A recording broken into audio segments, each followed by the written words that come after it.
नमस्कार दोस्तों, आज बात करेंगे हम फ्लेक्सी कैप और मल्टी कैप फंड के बारे में। बहुत सारे लोगों का प्रश्न होता है और बहुत सारे कमेंट भी आते हैं कि हमें फ्लेक्सी कैप फंड चूज करें या मल्टी कैप फंड चूज करें, तो आप उसमें कैसे पता कर सकते हैं कि कौन सा बेस्ट फंड है या आपके लिए कौन सा अच्छा रहने वाला है फंड। तो आज बात करते हैं अपन कि फ्लेक्सी कैप और मल्टी कैप में क्या अंतर है। सबसे पहले फ्लेक्सी कैप की बात करते हैं कि फ्लेक्सी कैप में यानी इक्विटी का जो रेशियो रहता है वो 65% तक रहता है। अगर आपने 100 रुपए इन्वेस्टमेंट किए हैं तो उसमें से 65 रुपए आपको इक्विटी यानी शेयर बाजार में लगते हैं। शेयर बाजार में इक्विटी का जो शेयर है उसमें लगाने पड़ते हैं। 65% है, सेबी का रूल है कि 65% पैसा इक्विटी में लगेगा और 35% पैसा आप डेट में भी लगा सकते हैं।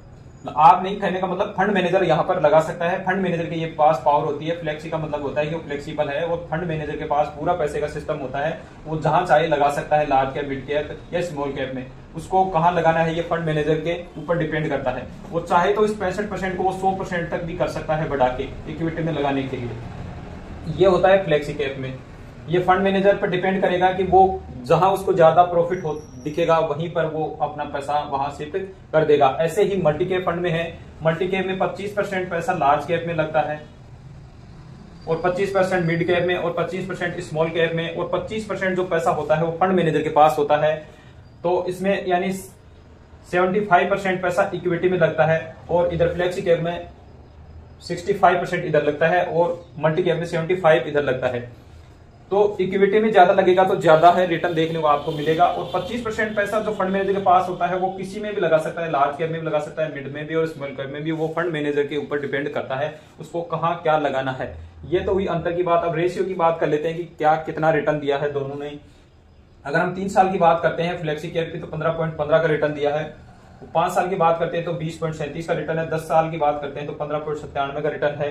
ये एवरेज रिटर्न है, यानी जो जितने भी फ्लेक्सी कैप फंड है लगभग हमने उनका औसत एवरेज निकाल के देखा है। एक फंड नहीं है, औसत एवरेज सभी फंडों का। और 15 साल की बात करें तो 13.88% का रिटर्न आया है। ऐसे ही मल्टी कैप फंड की बात करें तो 18.70% का है 3 साल का। 5 साल का रिटर्न है 24.84% है और 10 साल का 16.84 है और 15 साल का है 15.96।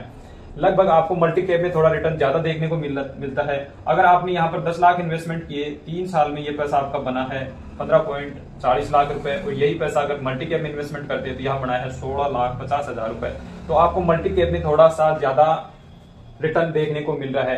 तो ये था दोनों में डिफरेंस। अगर आप भी फ्लेक्सी कैप म्यूचुअल फंड में इन्वेस्टमेंट करना चाहते हैं तो आराम से समझ कर सकते हैं कि कहाँ मेरे को ज्यादा रिटर्न देखने को मिल सकता है। औसत एवरेज की बात करते हैं, अगर आप किसी एक एएमसी की बात करेंगे तो वहां पर हो सकता है फ्लेक्सी कैप का भी रिटर्न ज्यादा हो या फिर मल्टी कैप का भी ज्यादा हो, दोनों में किसी का भी हो सकता है। परंतु जब 10-5 फंड लगातार देखते हैं और उनका कंपाउंडिंग देखते हैं कि औसत एवरेज भाई 3 साल में 10 फंडों की कितनी है, तो उधर मल्टी कैप में उसका औसत एवरेज ज्यादा दिखा रहा है।